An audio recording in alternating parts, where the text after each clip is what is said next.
इस लेसन में हम सीखेंगे कि एक होस्टिंग कंट्रोल पैनल होता क्या है और हम उसको यूज़ कैसे करेंगे। हमने सीखा था कि हम अपनी वर्डप्रेस की वेबसाइट को होस्ट करने के लिए होस्टिंग बाय करेंगे। अब उस होस्टिंग या उस सर्वर को मैनेज करने के लिए हमारे पास होस्टिंग का कंट्रोल पैनल होता है, जहाँ पे हम अपनी होस्टिंग के डिफरेंट एस्पेक्ट मैनेज करते हैं। हम अगर हमने ईमेल बनानी है या हमने अपनी फाइल्स को मैनेज करना है, हमने एसएसएल सर्टिफिकेट लगाना है या हमने डेटाबेस क्रिएट करना है, तो उसके लिए होस्टिंग जो है easy to use interface provide करती हैं, जहाँ से आप ये सारे काम कर सकते हैं।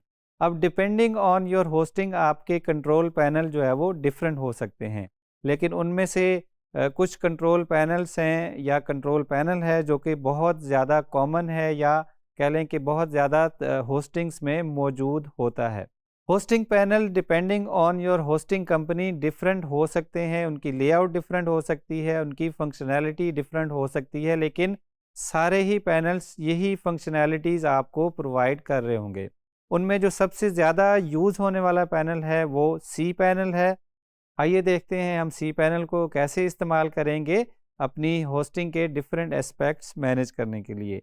अगर आप कोई ऐसी होस्टिंग यूज़ कर रहे हैं जिसका पैनल सी पैनल नहीं है, तो आप उस होस्टिंग की वेबसाइट पे जाके उसके पैनल को यूज़ करने से मुतालिक रिसोर्सेज जो है वो देख सकते हैं। अभी हम देखते हैं कि मोस्ट कॉमनली यूज्ड होस्टिंग का पैनल जो है वो सी पैनल है। सी पैनल कैसे दिखता है और उसमें हमने कौन सी फंक्शनैलिटी जो है वो कहाँ पे एक्सेस करनी है।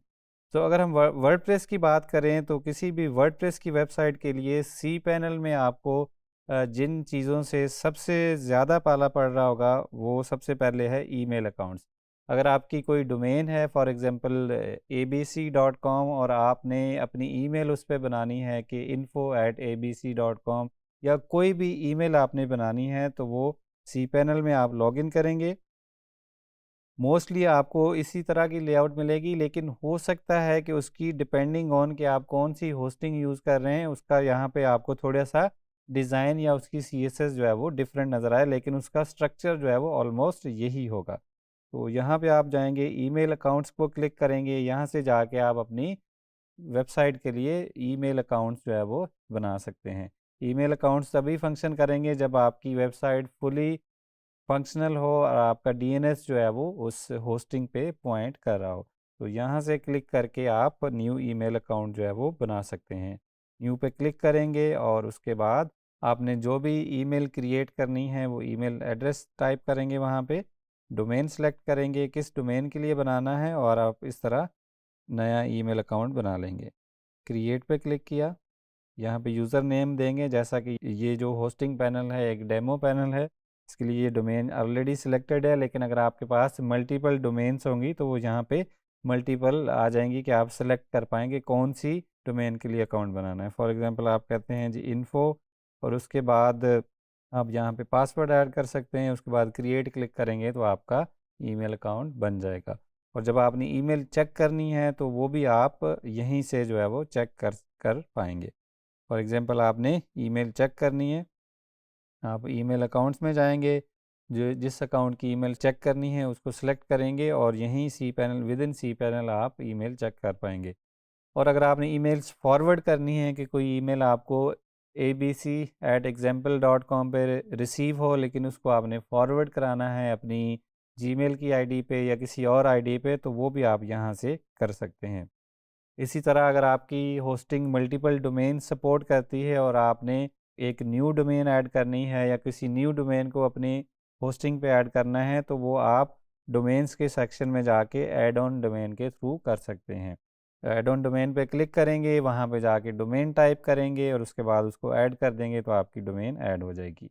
अगर हम चाहते हैं कि हम वन क्लिक के थ्रू अपनी होस्टिंग से जाके वर्डप्रेस को इंस्टॉल कर लें, तो यहाँ पे वर्डप्रेस और उसके साथ साथ और भी सॉफ्टवेयर्स मौजूद हैं जिनको आप इंस्टॉल कर सकते हैं।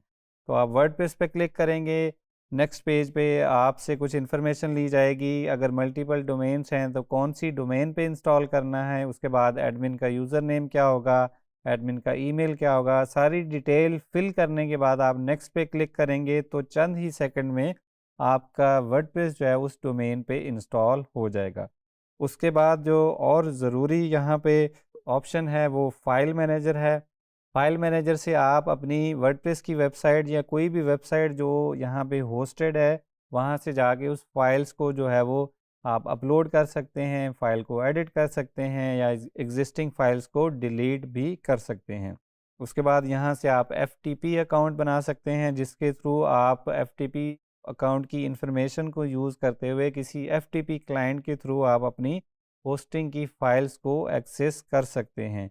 एफ़टीपी कैसे यूज़ करना है ये हम अगले लेसन में सीखेंगे। उसके बाद हमारे पास जो इम्पोर्टेंट चीज़ है वो डेटाबेस है। अगर आपने अपनी वर्डप्रेस की इंस्टॉलेशन के डेटाबेस को एक्सेस करना है तो वो आप cPanel के थ्रू कर सकते हैं, या अगर आपने कोई नई वेबसाइट ऐड करनी है या आपने कोई मैनुअल माइग्रेशन करनी है और आपने डेटाबेस बनाना है तो आप यहाँ से डेटाबेस मैनेज कर सकते हैं। चाहे वो आपने डेटाबेस नया ऐड करना हो, किसी एग्जिस्टिंग डेटाबेस को चेक करना हो या आपने किसी डेटाबेस को डिलीट करना हो। यहाँ पे माइस्क्वेल डेटाबेस विज़ार्ड को यूज़ करते हुए आप सिंपल चंद स्टेप्स में डेटाबेस और डेटाबेस का यूज़र क्रिएट कर सकते हैं और वो जो न्यूली क्रिएटेड यूज़र होगा उस डेटाबेस में आसानी से ऐड भी हो जाएगा चंद स्टेप्स में। उसके बाद आप डिफरेंट स्टैट्स देख सकते हैं, अपनी पीएचपी का वर्जन चेंज कर सकते हैं, एसएसएल को मैनेज कर सकते हैं। डेटाबेस के बाद हम आएंगे सिक्योरिटी के सेक्शन में। यहाँ से आप एसएसएल सर्टिफिकेट्स को जो है वो अपनी वेबसाइट पे मैनेज कर सकते हैं, चाहे वो आपने कोई नया एसएसएल सर्टिफिकेट इंस्टॉल करना हो या किसी एग्जिस्टिंग सर्टिफिकेट को अपडेट या रिमूव करना हो, या फिर अगर आप कमांड लाइन के थ्रू काम करने में कंफर्टेबल हैं तो यहाँ से अगर आपकी होस्टिंग अलाउ करती है तो आप एसएसएच के थ्रू भी लॉगिन करके अपनी वेबसाइट को मैनेज कर सकते हैं।